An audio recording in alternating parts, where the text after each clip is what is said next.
सभी मित्र बंधु भाइयों एवं बहनों, आप सभी को नमस्कार, आदाब, सत श्री अकाल, राम राम। दोस्तों, आप सभी का एसआर क्लासेज में स्वागत है। हम पढ़ रहे थे तत्व के बारे में। आप लोगों को 8 लाइनों के बारे में विधिवत जानकारी दे चुके हैं। आज स्टार्ट करने वाले हैं 9th लाइन के बारे में, जो आपका आता है ग्रुप 3 से लेकर ग्रुप 12 तक। हमारा जो 9th लाइन है ये समूह 3 से लेकर समूह 12 तक आता है। कितने तक आता है दोस्तों? समूह 3 से लेकर समूह 12 तक हमारा 9th, 10th और 11th आता है। अब दोस्तों हम स्टार्ट करते हैं। इसमें आता क्या है? शक्ति वक्र। इसको याद करने का बहुत ही आसान तरीका है, जो है शक्ति वक्र मैं फिर कोनी कहूं जी। इसमें आता क्या है? Scandium, titanium, vanadium, chromium, manganese, iron, cobalt, nickel, copper और जिंक।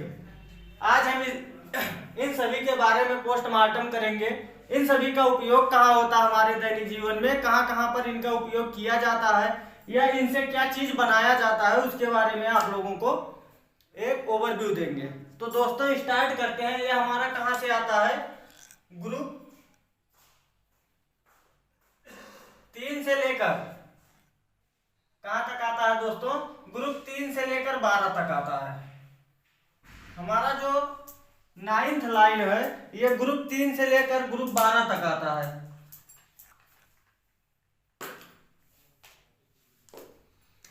क्या हमारा है? Scandium,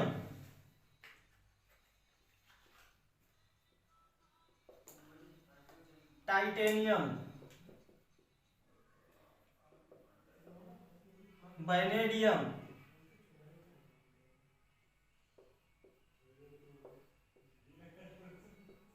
chromium,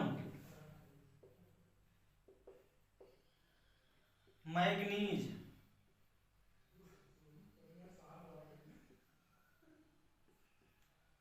iron,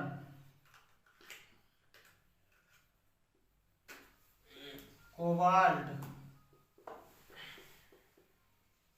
nickel, copper और जिंक। हमारे कौन कौन से तत्व हैं? Scandium, titanium, vanadium, chromium, manganese, iron, cobalt, nickel, copper और जिंक। 9th लाइन में इतने तत्व पाए जाते हैं। अब इन सभी के बारे में आप लोगों को एक एक करके जानकारी देंगे। जो हमारा स्कैंडियम होता है, स्कैंडियम कहाँ पर उपयोग किया जाता है? स्कैंडियम का उपयोग दोस्तों खाद्य तेल बनाने में किया जाता है। जैसे आपका घी हुआ, घी बनाने में स्कैंडियम का उपयोग किया जाता है। जो आपका तेल आता है, तेल बनाने में किस चीज का उपयोग किया जाता है? किस तत्व का उपयोग किया जाता है? स्कैंडियम का उपयोग किया जाता है। स्कैंडियम का उपयोग खाद्य तेल निर्माण में किया जाता है।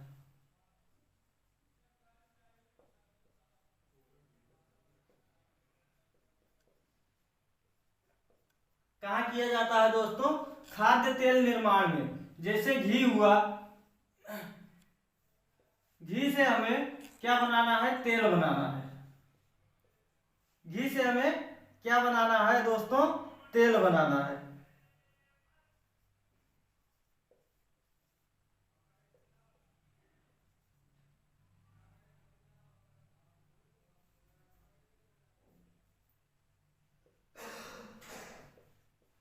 अब देखिए, जो हमारा घी है उसका सूत्र क्या होता है? SC2O2। जब उसमें हाइड्रोजन गैस मिला दिया जाएगा तो क्या बन जाएगा दोस्तों? तेल बन जाएगा। अब इसके बाद हमारा जो टाइटेनियम है, टाइटेनियम का उपयोग कहाँ किया जाता है दोस्तों? टाइटेनियम का उपयोग किया जाता है, जो आप लोग कैप्सूल खाते हैं दवाओं के रूप में। जो आप लोग कैप्सूल खाते हैं प्लास्टिक के आकार का रहता है, जो प्लास्टिक की तरह लगता है, उसमें क्या वो किससे बना रहता है? टाइटेनियम से बना रहता है। टाइटेनियम का उपयोग किया जाता है कैप्सूल बनाने में।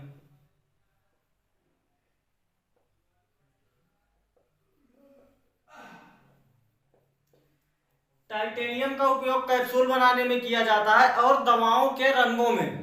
कहाँ पे किया जाता है? जो दवाओं का रंग होता है उनमें टाइटेनियम का उपयोग किया जाता है, दवाओं का रंग बनाने में।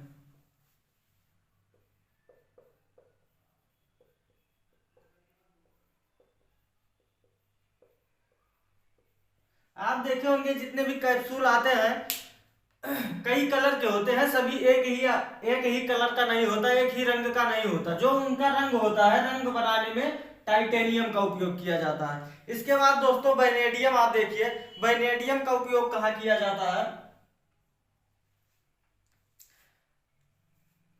वैनेडियम का उपयोग तेजाब बनाने में काम आता है। कहाँ काम आता है? तेजाब बनाने में। तेजाब का सूत्र क्या होता है? H2SO4। क्या होता है दोस्तों? H2SO4।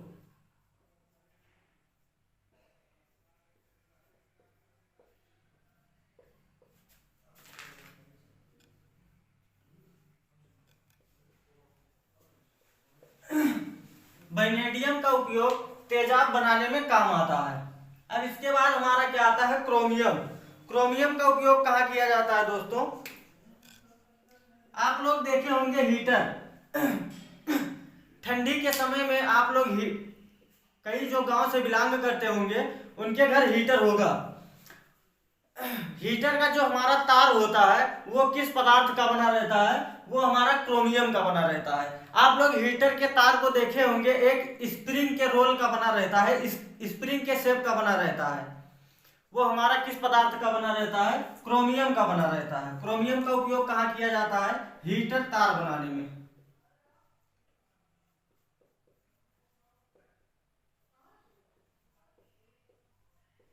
कहाँ पे किया जाता है दोस्तों? हीटर तार बनाने में। हीटर तार बनाने में और क्या? नाइक्रोम। किसका उपयोग किया जाता है दोस्तों? नाइक्रोम का।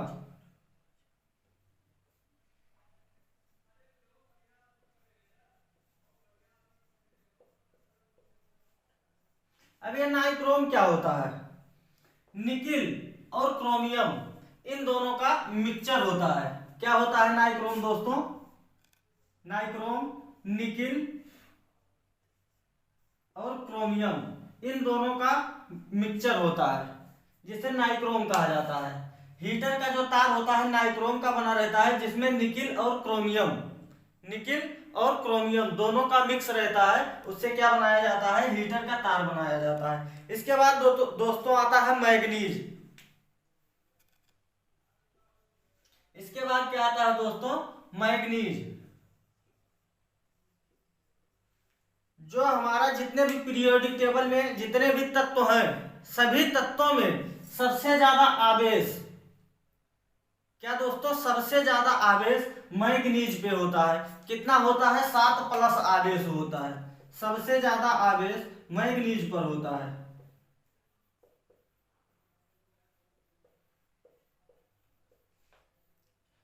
हमारे पीरियोडिक टेबल में जितने भी तत्व हैं, जितने भी ज्ञात तत्व हैं, ज्ञात तत्वों में सबसे ज्यादा आवेश किस पर होता है? मैग्नीज पर होता है। इसके बाद दोस्तों क्या आता है? हमारा आयरन।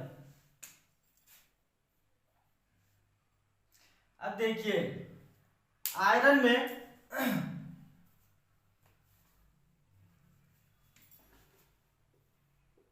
FeO, इसे क्या कहा जाता है?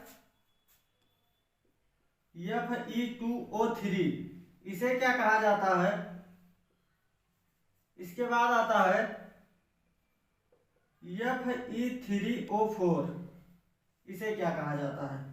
अब देखिए हमारा क्या है? यह है फेरस ऑक्साइड, FeO। ये क्या है दोस्तों? FeO, ferrous oxide.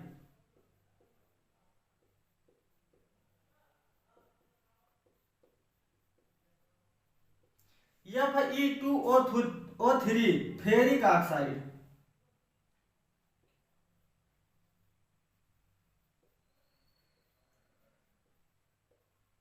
Fe3O4, इसे आयरन ऑक्साइड कहा जाता है या फेरस। इसे क्या कहा जाता है? इसे आयरन ऑक्साइड कहा जाता है।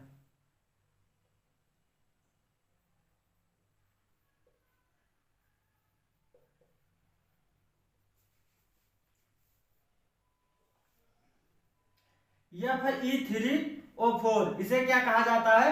आयरन ऑक्साइड कहा जाता है। FeO ferrous oxide, Fe2O3 ferric oxide, Fe3O4 iron oxide. अब इससे क्या बनाया जाता है? इसी से हमारा चुंबक बनाया जाता है। क्या बनाया जाता है दोस्तों? इसी से आयरन ऑक्साइड से हमारा चुंबक बनाया जाता है, जिसमें क्या होता है? नॉर्थ पोल और साउथ पोल होते हैं।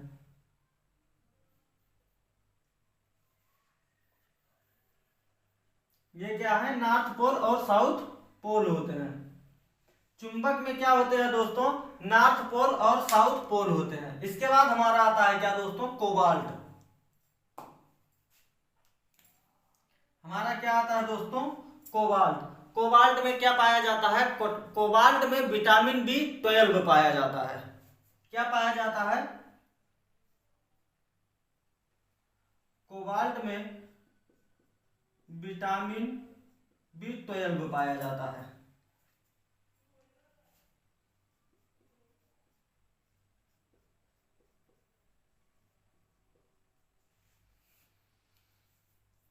अब देखिए, विटामिन B12 का वास्तविक नाम क्या है? जो विटामिन B12 है ये पाया कहाँ जाता है हमारे शरीर में?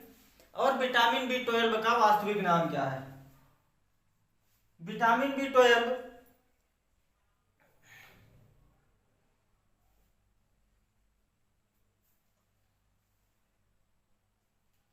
इसका नाम है साइनो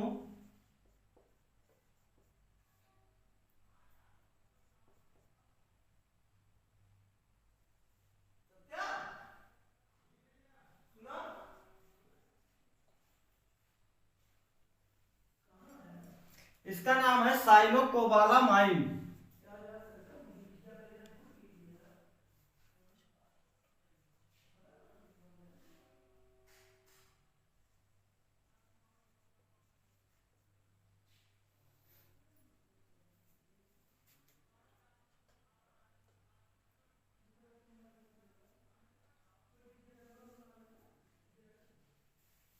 इसका क्या नाम है दोस्तों? साइनोकोबालामाइन। अब देखिए, ये हमारे शरीर में सबसे ज्यादा कहाँ पाया जाता है? Vitamin B12। विटामिन B12 हमारे शरीर में सबसे ज्यादा जो हमारा आंत होता है,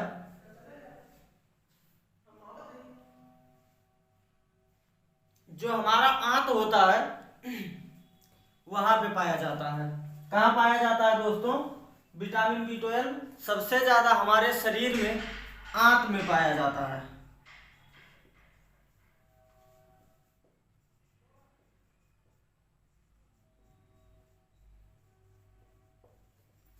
कहाँ पे पाया जाता है? आंत में पाया जाता है।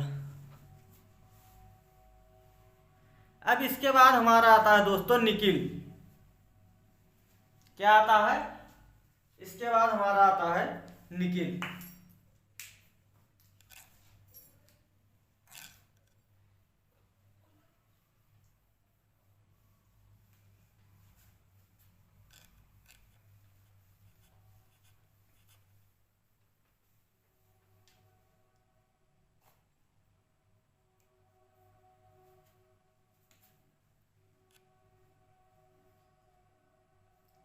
निकिल का उपयोग कहाँ किया जाता है? निकिल का उपयोग जो हमारा अस्थाई चुंबक होता है, एक अस्थाई चुंबक होता है और एक अस्थाई चुंबक होता है। जो हमारा अस्थाई चुंबक होता है उसके नॉर्थ पोल और साउथ पोल को परिवर्तित किया जा सकता है, लेकिन जो हमारा अस्थाई चुंबक होता है उसका नॉर्थ पोल और साउथ पोल परिवर्तित नहीं किया जा सकता। जो हमारा अस्थाई चुंबक है, अस्थाई चुंबक को बनाने में निकिल का उपयोग किया जाता है।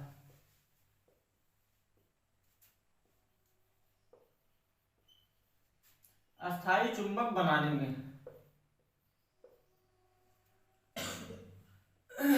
इसे कहा क्या जाता है? एल निको। एल निको का मतलब है एल्यूमिनियम।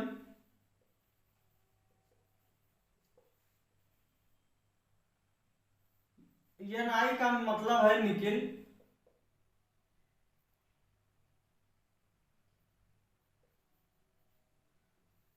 सीओ का मतलब है cobalt.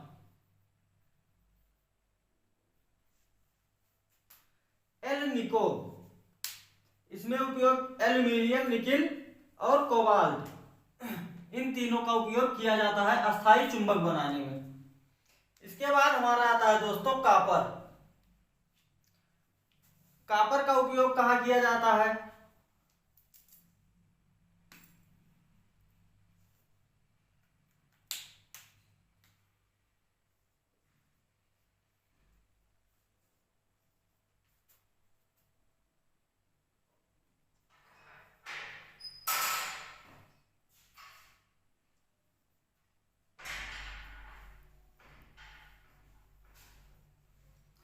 Copper CuSO4 plus 5H2O, इसे कहा क्या जाता है? कॉपर का उपयोग हमारा जो है नीला थोथा बनाने में किया जाता है। कहाँ किया जाता है? नीला थोथा बनाने में किया जाता है। नीले थोथे का सूत्र है CuSO4 प्लस 5H2O। नीला थोथा बनाने में किसमें किया जाता है दोस्तों? कॉपर का उपयोग नीला थोथा बनाने में किया जाता है। नीले थोथे का सूत्र है CuSO4 प्लस 5H2O। इसके बाद हमारा क्या आता है? जिंक।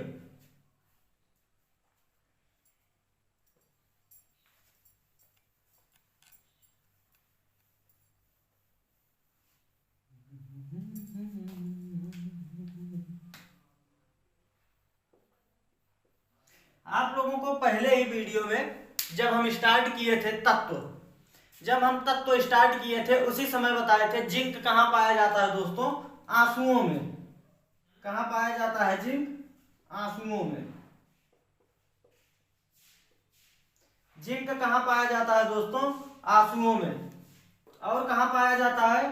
चॉकलेट में। जो बच्चे चॉकलेट खाते हैं उसमें क्या पाया जाता है? जिंक पाया जाता है। अब देखिए, जिंक एक ऐसा धातु है, जिंक एक ऐसा धातु है जिसे गर्म करने पर वाष्पशील हो जाता है क्या? धातु है, लेकिन इसे जब गर्म किया जाता है तो यह वाष्पशील हो जाता है, इसमें वाष्पन क्रिया होती है।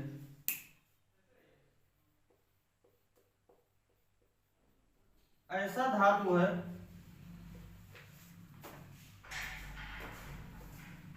जिसे गर्म करने पर वाष्पशील हो जाता है।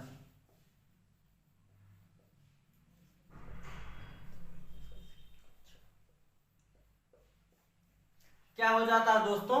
वाष्पशील हो जाता है। ये हमारा कितने तत्व हो गए? 2, 2, 4, 2, 6, 2, 8 और 2, 10। आशा करते हैं इन 10 तत्वों के बारे में आप लोगों को समझ में आया होगा। अब इसी से रिलेटेड, तत्व से ही रिलेटेड आप लोगों को कुछ और क्वेश्चन बताते हैं, जहां से कुछ और तथ्य बताते हैं जहां से क्वेश्चन उठाता है हमारे क्वेश्चन पेपर में। जैसे हमारा हो गया H2SO4, उसे क्या कहते हैं? H2SO4 मतलब तेजाब। H2SO4 तेजाब। अब उसके बारे में आप लोगों को बताते हैं, यहां से क्वेश्चन काफी उठाता है।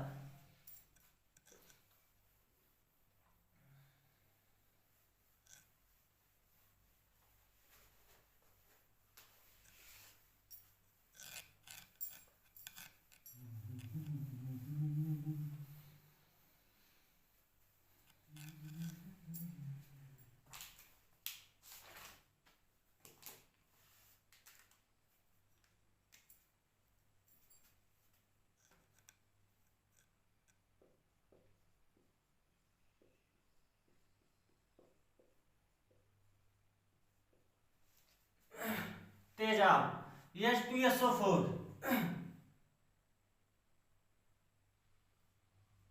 इसे क्या कहा जाता है? अम्लों का राजा।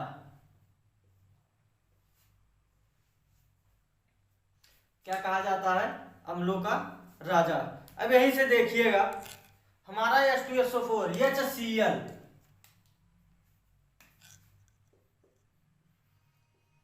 हाइड्रोक्लोरिक अम्ल।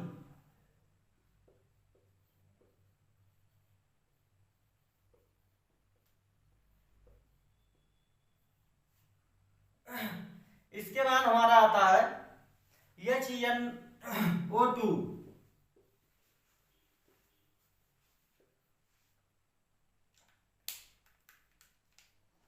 Nitrous acid.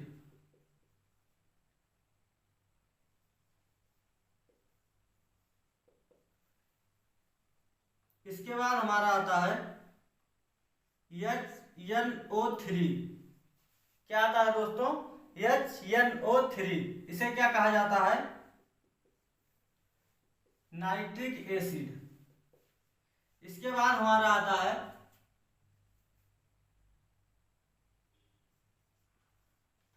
H2SO3,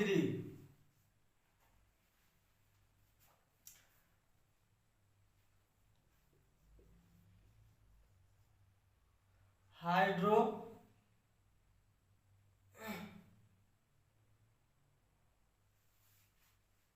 H2SO3 sulphurous acid.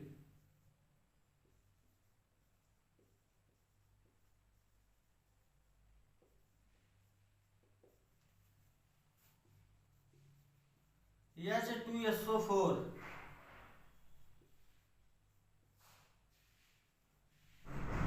Sulphuric acid. H2SO5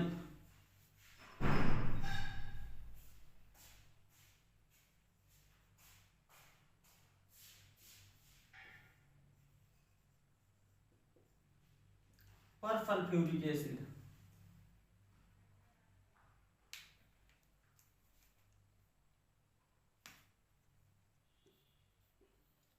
H2S2O7 क्या है? H2S2O7। इसे क्या कहा जाता है?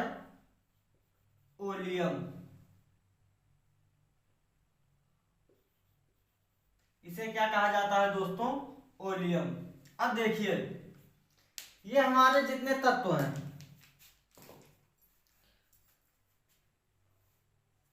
हमारे जितने भी तत्व हैं उनको क्या कहा जाता है? HCl hydrochloric acid, HNO2 nitrous acid, HNO3 nitric acid, H2SO3 sulphurous acid, H2SO4 sulphuric acid. Sulphuric acid को क्या कहा जाता है? तेजाब। H2SO5 यहां देखिए एक बढ़ गया, क्या बढ़ गया?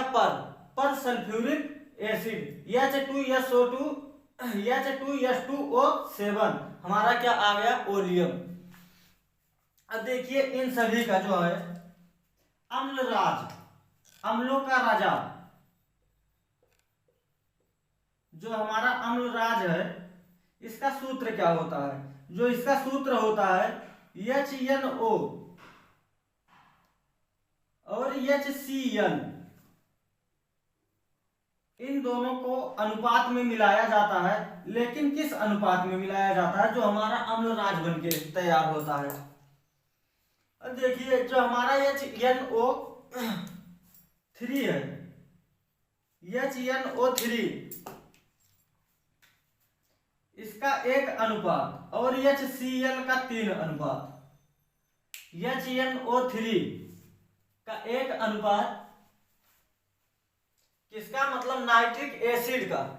यहां से देखिए जो HNO3 नाइट्रिक एसिड है इसका 3 भाग और HCl का 1 भाग, 1 अनुपात। HCl का, सॉरी दोस्तों, HNO3 का 1 अनुपात और HCl का 3 अनुपात। इन दोनों को जब मिलाया जाता है तो हमारा क्या बन के आता है? अम्लराज। यहां से ध्यान पूर्वक देखिए जो HCl है इसका 3 भाग, मतलब यदि 3 परमाणु, मान लीजिए कोई भी परमाणु है, छोटे छोटे परमाणु है, तो HCl के 3 परमाणु और HNO3 के 1 परमाणु, मतलब नाइट्रिक एसिड और हाइड्रोक्लोरिक एसिड, इन दोनों को मिलाने पर क्या बनता है, हमारा अम्लराज बनता है। अब देखिए जो हमारा परसल्फ्यूरिक एसिड है, परसल्फ्यूरिक एसिड को कैरो अम्ल भी कहा जाता है। क्या कहा जाता है, कैरो अम्ल भी कहा जाता है। परसल्फ्यूरिक एसिड को कैरो अम्ल कहा जाता है। परसल्फ्यूरिक एसिड का उपयोग कहाँ होता है, हाई प्रयोगशाला में। कहाँ उपयोग होता है, हाई प्रयोगशाला में।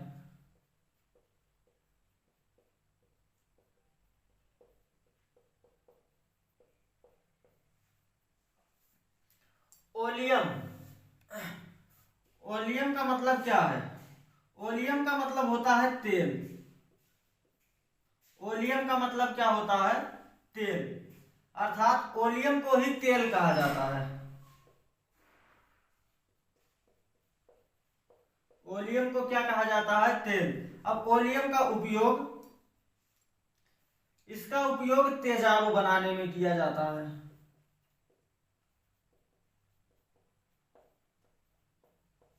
कहाँ किया जाता है, तेजाब बनाने में किया जाता है, या ओलियम तेजाब बनाने में काम आता है।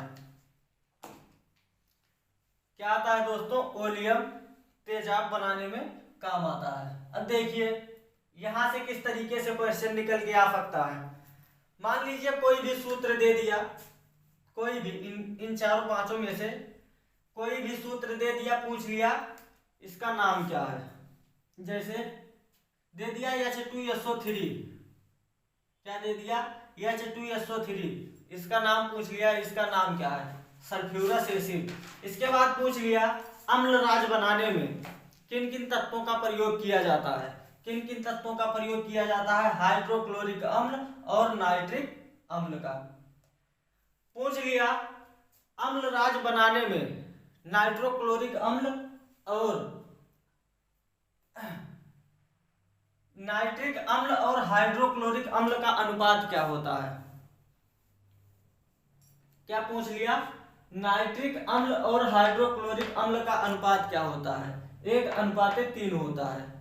कितना होता है, 1:3 होता है। यदि पूछ लिया वही उल्टा करके, हाइड्रोक्लोरिक अम्ल और नाइट्रिक अम्ल का अनुपात कितना होता है अम्लराज बनाने में, तो 3:1 होता है। अब इसके बाद और जो क्वेश्चन उठाता हमारा, इसके बारे में आप लोगों को बताते हैं थोड़ा सा।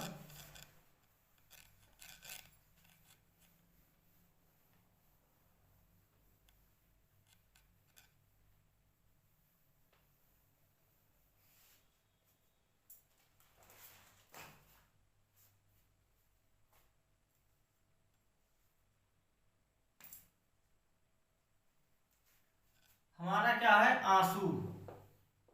आंसू में क्या पाया जाता है, जिंक। क्या पाया जाता है, आंसुओं में जिंक पाया जाता है। ये आप लोगों को पहले ही बता चुके हैं। अब जैसे पूछ लेता है आंसू निकलता किस क्रिया के द्वारा, आंसू केशिका क्रिया के द्वारा निकलता है।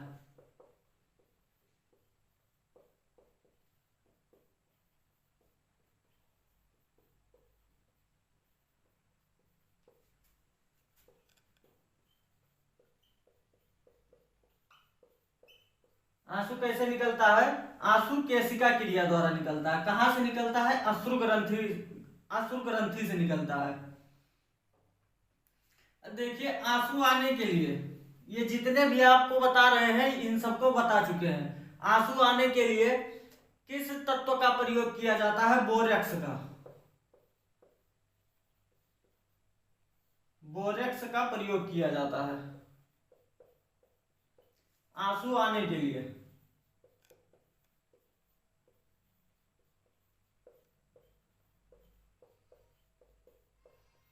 आंसू आने के लिए किसका प्रयोग किया जाता है, बोरेक्स का प्रयोग किया जाता है।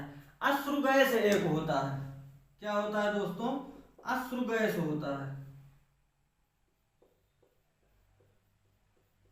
अश्रु गैस का नाम क्या है?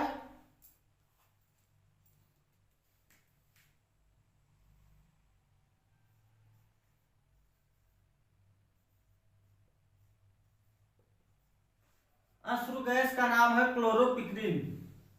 क्या नाम है? क्लोरोपिक्रीन। जो हमारा अश्रु गैस होता है उसका नाम है क्लोरोपिक्रीन। आप लोग स्पेलिंग देख लीजिएगा, हो सकता है गलत भी हो, लेकिन होता उसका नाम क्या है? क्लोरोपिक्रीन।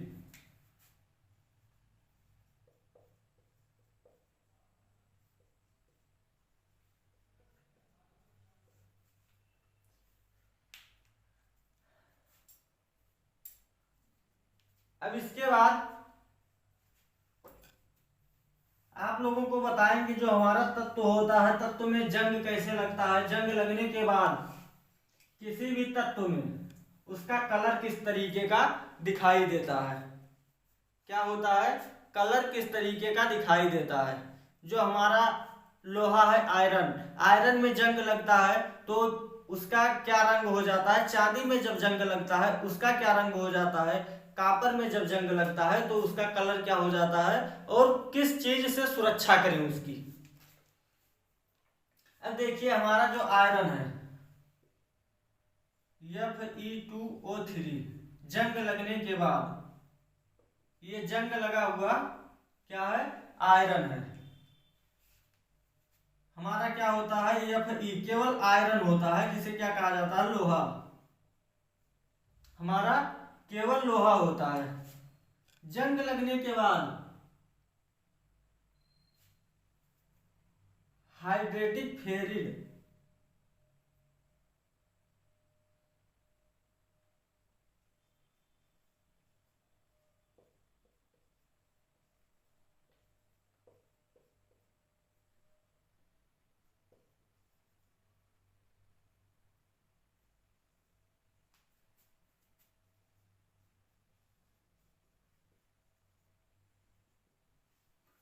हाइड्रेटिक फेरिक ऑक्साइड हो जाता है।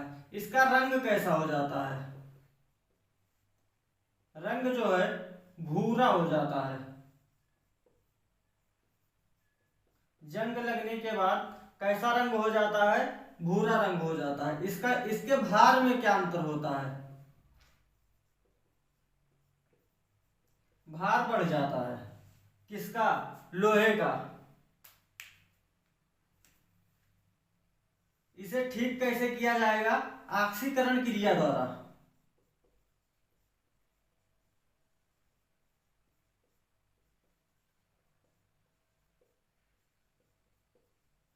इसे कैसे ठीक किया जाएगा? ऑक्सीकरण क्रिया द्वारा। ऑक्सीकरण क्रिया कैसे होगा? जो हमारा नमी है,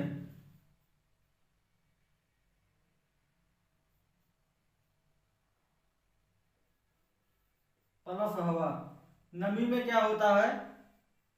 H2O, हवा में क्या होता है? O2। यहां से क्या निकल के आएगा? ये देखिए Fe यहां है, Fe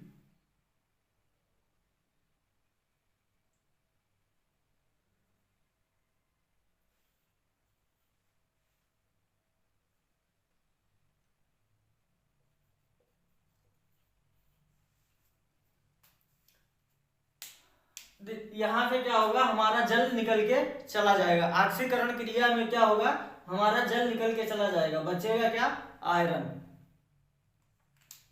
अब इसके बाद हमारा आता है चांदी। क्या आता है दोस्तों? चांदी, Ag। अब इसके बारे में आप लोगों को बता दे रहे हैं, इसके बारे में आपको कल बताएंगे। अच्छा, चांदी और कॉपर के बारे में बता दे रहे हैं, इसके सुरक्षा के बारे में आपको कल बताएंगे। किसी भी सुरक्षा, इसकी सुरक्षा कैसे किया जाए। जो हमारा कॉपर है Ag, चांदी मान लीजिए, चांदी का रंग कैसा हो जाता है? चांदी का रंग काला हो जाता है। जंग लगने पर चांदी का रंग कैसा हो जाता है? काला हो जाता है।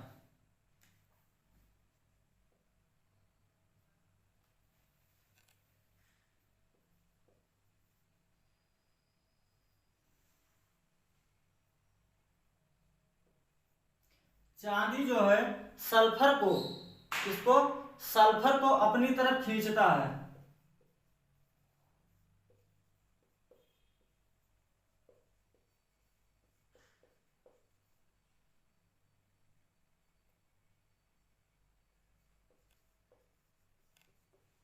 क्या करता है,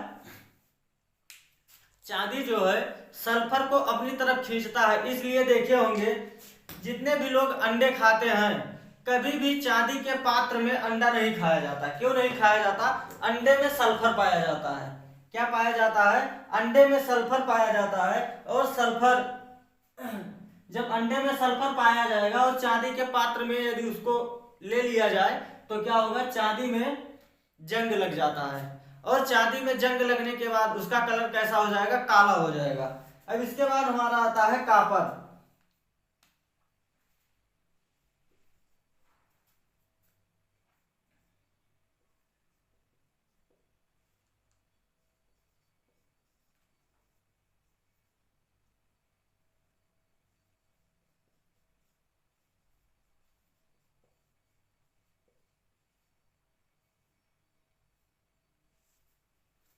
क्या है दोस्तों? कॉपर। कॉपर में जंग लगेगा तो क्या बन जाएगा? Copper carbonate, CuCO3। क्या हो जाता है? Copper carbonate. अब इसका रंग कैसा हो जाएगा कॉपर का? जंग लगने के बाद कॉपर का रंग हरा हो जाता है।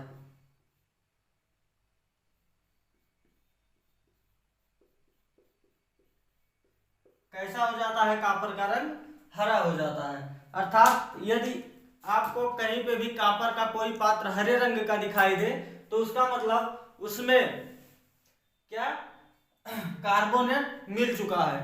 कार्बोनेट का मतलब उसमें जंग लग चुका है, इसलिए उसका रंग कैसा हो गया? कॉपर का रंग हरा हो गया।